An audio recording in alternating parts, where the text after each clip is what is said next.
താരങ്ങളുടെ വീടുകൾ കാണാൻ ആരാധകർക്ക് എന്നും ഇഷ്ടമാണ് അല്ലേ? സാധാരണ ഫ്ലാറ്റുകളിലൊക്കെയാണ് താമസിക്കാറെങ്കിലും തങ്ങൾക്ക് ഇഷ്ടമുള്ള രീതിയിൽ ഇഷ്ടമുള്ള എല്ലാം സമന്വയിപ്പിച്ചുകൊണ്ട് മനോഹരമായ ഒരു വീട് തനിക്കും കുടുംബത്തിനും സമാധാനമായി കുറച്ച് സമയം ചിലവഴിക്കാൻ ഒരു വീട് എല്ലാ താരങ്ങളും ഒരുക്കാറുണ്ട്. ബൈജു എഴുപുന്ന എന്ന നടനെ നമുക്കറിയാം. കൂടുതലും വില്ലൻ വേഷങ്ങളിൽ തിളങ്ങിയിട്ടുള്ള താരത്തിന്റെ വീട് അതിമനോഹരമാണ്. ആ വീട് കണ്ടാൽ ആരും ഒന്ന് ഞെട്ടും. ഏക്കർ കണക്കിന് സ്ഥലത്ത് വലിയൊരു വീട്, കാർ പോർച്ചിൽ നിറയെ കാറുകളും ജീപ്പും ഒക്കെ നിറഞ്ഞു കിടക്കുന്നു. ആ വീടിന്റെ ഉള്ളിൽ ഒരു നിധിയുണ്ട്. ബൈജു എടുപുന്ന തന്നെയാണ് ആ നിധിയെക്കുറിച്ച് പറയുന്നത്. എന്തായാലും അതിമനോഹരമായ ആ വീടിനുള്ളിലേക്ക് കയറുമ്പോൾ ശരിക്കും നമ്മൾ അക്ഷരാർത്ഥത്തിൽ ഞെട്ടും. കാരണം ഇങ്ങനെയൊരു താരത്തിന് ഇത്രയും മനോഹരമായ ഒരു വീടോ, കാരണം കൊട്ടാര സദൃശ്യമായ ഒരു വീടാണ്, വലിയൊരു, അതിന് നടുക്ക് തന്നെ ഏക്കർ കണക്കിന് സ്ഥലത്ത് നിൽക്കുന്ന ഈ വീടിന്റെ ഇരുവശങ്ങളിലും ഇവരുടെ തന്നെ ഇതായിട്ടുള്ള സ്ഥലങ്ങൾ തന്നെയാണ്. അവിടെ തന്നെയും ഹോട്ടലിലെ തന്നെ ഫീൽഡ് ചെയ്തിരിക്കുന്ന ഒരു ലക്ഷറി വീടാണ് ബൈജു എഴുപുന്നയുടേത്. സ്കൂളിൽ നിന്ന് വന്നു കഴിഞ്ഞാൽ ഈ ഡോറ് തുറന്ന ഫുള്ള് സിനിമ സൗണ്ടാ. അന്ന് തുറന്നിടും, എ സി അല്ലല്ലോ. അപ്പൊ ഫുൾ അങ്ങനെ ഞാൻ കേട്ട അത്രയും എനിക്ക് തോന്നുന്നു വേറെ ഇപ്പോഴത്തെ മലയാളത്തിൽ അല്ലെങ്കിൽ ഒരു ഇൻഡസ്ട്രിയിലും ഉണ്ടാവില്ല. 365 ദിവസവും സിനിമാ നടന്മാരുടെ ശബ്ദം കേൾക്കുക എന്നുള്ള ഒരു ഭാഗ്യം. പിന്നെ എങ്ങനെ സിനിമാ ഭ്രാന്ത് വന്നില്ലെങ്കിൽ പിന്നെ അവിടെ വന്നിട്ട് നമ്മുടെ തിയേറ്ററിൽ നമ്മുടെ മുഖം, ഇത് ഡാഡി ഇരിക്കുന്ന ഓഫീസാ. ഇത് മമ്മിയല്ലേ? അത് മമ്മിയാണ്. ഇതാണ് ഓഫീസ്. ഇത് ഡാഡി ഇരിക്കുന്ന ഓഫീസാണ്. ഇതിനകമാണ് ഓഫീസ്. ബൈച്ചേട്ടന്റെ അമ്മ. അതെ അതെ, ബൈച്ചേട്ടൻ അമ്മയെ പോലെ ഇരിക്കുന്നത്. അച്ഛന്റെ മിക്സ് ഉണ്ടല്ലേ? അമ്മ എല്ലായിടത്തും ഉണ്ട്. ഞങ്ങളുടെ സ്ഥാപനങ്ങളിൽ മുഴുവൻ മമ്മിയും ഭയങ്കര ഒരു ഭയങ്കര ഇഷ്ടമുള്ള ഒരാളായിരുന്നു ഇവിടുത്തെ നാട്ടുകാർക്ക് മുഴുവൻ. മമ്മിയുടെ മമ്മി മരിച്ചെന്ന് ഫുള്ള് ഈ ഏരിയ ഫുള്ള് ബ്ലോക്ക് ആയി പോയി എന്നുള്ള അത്രയും ക്രൗഡായിരുന്നു കംപ്ലീറ്റ് വന്നിട്ട്. മമ്മി വന്നാ ഇവിടെ ആര് വന്നാലും ഭക്ഷണം കൊടുക്കാതെ വിടത്തില്ല. അപ്പൊ അത്രയും ഇതായിരുന്നു. ഇത് ഓഫീസ് സ്പേസ് ആണ്. അപ്പൊ നമുക്ക് അതിനകത്തേക്ക് കയറണ്ട. പിന്നെ ഇതെന്താ ബൈച്ചോട്ടെ ഇവിടെ ഇങ്ങനെ? ഇത് നേരത്തെ ഇത് വെച്ച് അല്ല, ഇപ്പൊ നമ്മുടെ ഈ ബോട്ടാണ്. അതെ, അതിപ്പോ എന്താ മോട്ടറൊക്കെ അതിന്റെ വർക്ക് ചെയ്യുന്നില്ല? പോയോ? അല്ല, പോയിട്ടില്ല. അത് വർക്കിംഗ് ആണ്. ആണോ? അത് വർക്കിംഗ് ആണ്. ഇടയ്ക്ക് വെള്ളം ആവുമ്പോൾ അതെ അതെ അതെ അതെ അതെ. ഓക്കെ. അപ്പൊ അന്നാ ഫ്ലഡ് ഇങ്ങോട്ടൊക്കെ വെള്ളം കയറുമോ? ഇല്ല, ഇവിടെ ഫ്ലഡ് വന്നു കഴിഞ്ഞാല് ഇത് വെള്ളം ഒന്നും കേറില്ല. കാരണം എന്താ വെച്ച് കഴിഞ്ഞാല് ഫുള്ള് കായലായതുകൊണ്ടിട്ട് വെള്ളം ഫുള്ള് അങ്ങ് ഒഴുകിപ്പോവും. ഓക്കെ.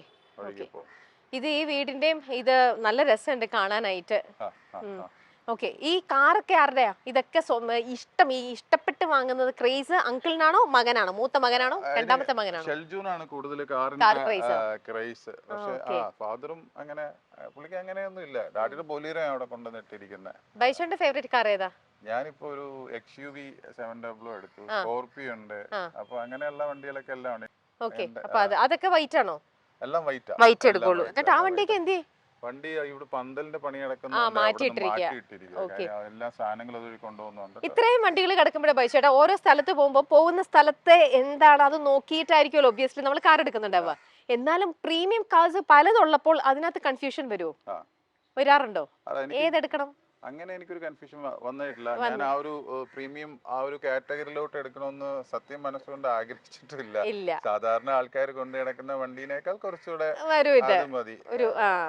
അല്ലാണ്ട് ഭയങ്കര പ്രീമിയം ലെവലിലേക്ക് അങ്ങനെ കാര്യം ഞങ്ങളുടെ ബന്ധുക്കളൊക്കെ അല്ല, ഇപ്പം അനിയന്മാര് മക്കള് ഇവർക്കെല്ലാം കൊണ്ട് നടക്കുന്ന ചിലപ്പോൾ മാരുതി ആൾട്ടോ ഒക്കെ നടക്കുന്ന ഞങ്ങളൊരു 100 കുടുംബാംഗങ്ങളുണ്ട്. മൂലംകുഴി എന്ന് പറയുന്നത്. അപ്പൊ അതിൽ സൈക്കിളിൽ നടക്കുന്നവരുണ്ട്, സ്കൂട്ടറിൽ നടക്കുന്നവരുണ്ട്. അങ്ങനെ ഒരുപാട് നാളുകൾക്ക് ശേഷം ഇപ്പൊ ബ്രദർ ഒരു ബെൻസ് എടുത്തത്. അപ്പൊ അതിന്റെ ഒരു അങ്ങനെ വലിയ അങ്ങനത്തെ ഒരു പോഷ് വണ്ടി നമുക്കൊരു മീഡിയം റേഞ്ചിൽ നിൽക്കാം. അതിൽ തന്നെ കുറച്ച് ക്ലാസി ആയിട്ടുള്ള ഒരു പ്രീമിയം ലെവലിൽ നിൽക്കുന്ന എന്നുള്ള രീതിയിലുള്ളതാണ് നമുക്ക് കാണാം. ഈ കാർസ് ഒക്കെ ആ ഒരു ബഡ്ജറ്റ് ലെവലിൽ വരുന്ന കാർസ് ആണ്. അപ്പൊ അങ്ങനെ വിചാരിച്ചുകൊണ്ടാണ് ആ ഒരു ഇതിലെടുക്കുന്നത് അല്ലേ? ഓക്കെ, നമുക്ക് അങ്ങോട്ടും കൂടെ ഒന്ന് നീങ്ങാം. ബൈജുചേട്ടൻ ജനിച്ചു വളർന്ന വീടാണ് നമ്മളിപ്പോ കാണാൻ പോകുന്നത്. തറവാട് പക്ഷേ നീണ്ടകരയിലാണ് ഒരു വീടുള്ള ശരിക്കും തറവാട്. എഴുപുന്ന തന്നെ നീണ്ടകരയുണ്ട്. പക്ഷെ അവിടെ ഇപ്പൊ അടച്ചിട്ടിരിക്കുക. അവിടെ ഇടയ്ക്ക് പോവും, മെയിൻറ്റെയിൻ ചെയ്യും, തിരിച്ചു. അതാണ് ശരിക്കും ഞങ്ങളുടെ തറവാട്. അത് ഭയങ്കര രസമുള്ളൊരു സ്ഥലമാണ്. അതിന്റെ ഫ്രണ്ട് ഫുള്ള് ചെമ്മീൻ കിട്ടാ. അപ്പൊ എന്ത് രസമായിരിക്കും കാണാൻ. ഭയങ്കര രസമാണ് അത്. ഡാഡിയും ബ്രദറും ഒക്കെ ഇവിടെയാണ്. അപ്പൊ ഇവിടെ ഡാഡിയും അനിയനും ഫാമിലി എല്ലാരും ഉണ്ട്. ഓക്കെ, ശരി, അവരെയും കൂടെ കാണാം. അതായത് നമ്മൾ ഇക്കണ്ട ഈ പ്രോപ്പർട്ടിയുടെ ഒക്കെ ഉടമ ബൈജു ചേട്ടന്റെ അച്ഛൻ. അങ്കിളിനെ എന്തായാലും കാണണം അല്ലേ? ഫസ്റ്റ് അങ്കിളിനെ കാണാം. ഇതാണ് ഹായ്. ഷെൽജുവിന്റെ wife Simi. Hi Ramya. Come, come. Beautiful house. Nice house. ദാ അമ്മ നമ്മൾ പുറത്ത് കണ്ടിരുന്നു. ഹായ് ചേട്ടാ രമ്യ. നമ്മൾ അങ്കിളിനെ വെയിറ്റ് ചെയ്തിരിക്കുക. അങ്കിൾ അവിടെ കുളിച്ച് നേതിച്ചൊക്കെ വരുന്നതിന്റെ സമയമാണെന്ന് തോന്നുന്നുണ്ട്, ടൈം എടുക്കുന്നുണ്ട്. അപ്പോഴും നമ്മുടെ ഷെൽച്ചേട്ടൻ പറഞ്ഞു നമുക്കെന്നാ നമ്മുടെ വീടിനകവും കൂടെ കാണാന്ന്. പിന്നെന്താ, നല്ലൊരു വീടല്ലേ, നമുക്ക് ആ സമയം എന്റർടൈൻ ചെയ്യാം, ഈ വീടും കൂടെ കണ്ടുകൊണ്ട്. വാവ്, ഇത് ഫുൾ അവരുടെ തന്നെ ഡിസൈൻ പാറ്റേൺ ആണോ അതോ ചേട്ടന്റെ ഐഡിയ കൂടി ഉണ്ടോ? ആണോ? ഇവിടേക്ക് ഒരു സംഭവം ഉണ്ട്, നല്ല മിറർ സംഭവങ്ങളൊക്കെ ഉണ്ട്. ഓ, ഇത് ബെഡ്റൂം ആണ് അവിടെ. ഓക്കെ, രണ്ട് ബെഡ്റൂം. ഇവിടെ 2 ബെഡ്റൂം ആണ്. ഇത് കിച്ചൺ. ഓക്കെ, ഇത് ഡൈനിങ് ഏരിയ. ബ്യൂട്ടിഫുൾ, നല്ല നല്ല ഫാനും. ഹായ്, ഇത് ഹോട്ടലിലൊക്കെ പോലെ തന്നെ ഉണ്ടല്ലോ. ഈ വാഷ് ഏരിയ ഒക്കെ നമ്മുടെ ഹോട്ടലിലൊക്കെ പോലെ അതേ ഒരു ഫീൽഡ് തന്നെ ചെയ്ത് വെച്ചിരിക്കുന്നത്. ശരിച്ചെന്നെ അവിടെ ഞാൻ ചോദിക്കട്ടെ, നിങ്ങളുടെ ഈ വീടുകൾ നിങ്ങള് ഒരറ്റത്തു നിന്ന് ആര് വിളിച്ചാലും മറ്റടുത്ത് നിൽക്കുന്നത് കേൾക്കരുത് എന്ന ഇന്റൻഷനോട് കൂടിയാണോ വീട് പണിയുന്നത്? എന്തേലും ഇങ്ങനെയൊക്കെ വീടായിരുന്നു, നമ്മളിത് പുതുക്കി ഒന്ന് ഇന്റീരിയർ ഒക്കെ ചെയ്തേ. അപ്പൊ ഈ ഫ്രണ്ട് ഏരിയ കംപ്ലീറ്റ് ആയിട്ട് നിങ്ങൾ ഒന്ന് റിനോവേറ്റ് ചെയ്തിട്ടോ? ഫ്രണ്ട് ഏരിയയും ഇന്റീരിയലും മൊത്തം ഒന്ന് ഇന്റീരിയർ. ഓക്കെ, അപ്പൊ ഇപ്പൊ ഈ കാണുന്നത് ഇത് ചെയ്തിട്ട് 2 years 2-3 years. ഓക്കെ, പക്ഷെ നന്നായി ചെയ്തിട്ടുണ്ട്. വരുന്നുണ്ട്.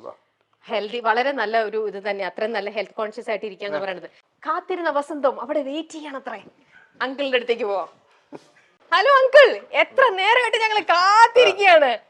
ഒരു വലിയൊരു ക്രെഡിറ്റ് നൽകട്ടെ. ഈ 2 വലിയ ആമക്കളുടെ അച്ഛനായിട്ട് തോന്നില്ല, അവരെ കാട്ടില് യങ്ങായിട്ട് നിൽക്കുന്ന വളരെ ഒരു എന്താ പറയാ ടച്ച് കൊടുക്കട്ടെ. ഇതൊക്കെ ഞാൻ പറഞ്ഞാൽ ഇതൊക്കെ ശരിക്കും ആരോഗ്യം ശ്രദ്ധിക്കുന്ന ഒരാളുടെ, നമ്മളെല്ലാവരും പഠിക്കേണ്ട ഒരു ഇതാണ്. വളരെയധികം സ്റ്റിൽ ഭയങ്കര ആക്റ്റീവാണ് അങ്കിള്. എല്ലാ കാര്യത്തിലും അങ്കിളുടെ തന്നെ മേൽനോട്ടമുണ്ട്. അങ്കിൾ ഓടി നടന്നെത്തും, അതുപോലെ ആരോഗ്യം ശ്രദ്ധിക്കും, അതേപോലെ സൗന്ദര്യവും ശ്രദ്ധിക്കും. എന്താണ് ഈ സൗന്ദര്യത്തിന്റെ രഹസ്യം? ഷെൽജി ചേട്ടൻ പറഞ്ഞു പേഴ്സണൽ ആയിട്ടുള്ള മേക്കപ്പ് മാൻ ഉണ്ട്, പേഴ്സണൽ ആയിട്ടുള്ള കാര്യങ്ങളെല്ലാം ചെയ്യാൻ ആൾക്കാരുണ്ട് എന്നൊക്കെ പറഞ്ഞു. കുറച്ച് കാര്യങ്ങളൊക്കെ ചോർന്നെടുത്തു.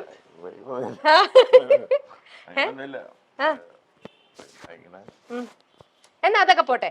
എങ്ങനെയാണ് ഈ ഒരു പ്രായത്തിലും അല്ലെങ്കിൽ ഇത്രയും നല്ല രീതിയിൽ തുടങ്ങിയതിനെക്കാട്ടിലും ഫ്ലറിഷ് ചെയ്തിട്ടേ ഉള്ളൂ, നല്ല രീതിയിൽ ഇത് കൊണ്ടുപോകാന്ന് പറയുന്നത്, ബിസിനസ് എന്ന് പറയുന്നത് എപ്പോഴും ഭയങ്കര റിസ്ക് ആയിട്ടുള്ള ഒരു സംഭവമാണ്. ഇന്നും നാട്ടുകാരുടെ പ്രിയനായിട്ട് നിൽക്കുക, അവർക്ക് വേണ്ടി ഒരുപാട് കാര്യങ്ങൾ ചെയ്യുക, അവരുടെ ഒരു ഇപ്പോഴും ഭയങ്കര ആക്റ്റീവായിട്ട് ഇങ്ങനെ എപ്പോഴും മെയിൻറ്റെയിൻ ചെയ്ത് കൊണ്ടുപോകുന്നതിന്റെ ഒരു രഹസ്യം, അതൊരു മെസ്സേജ് എന്നുള്ള രീതിയിൽ എന്താ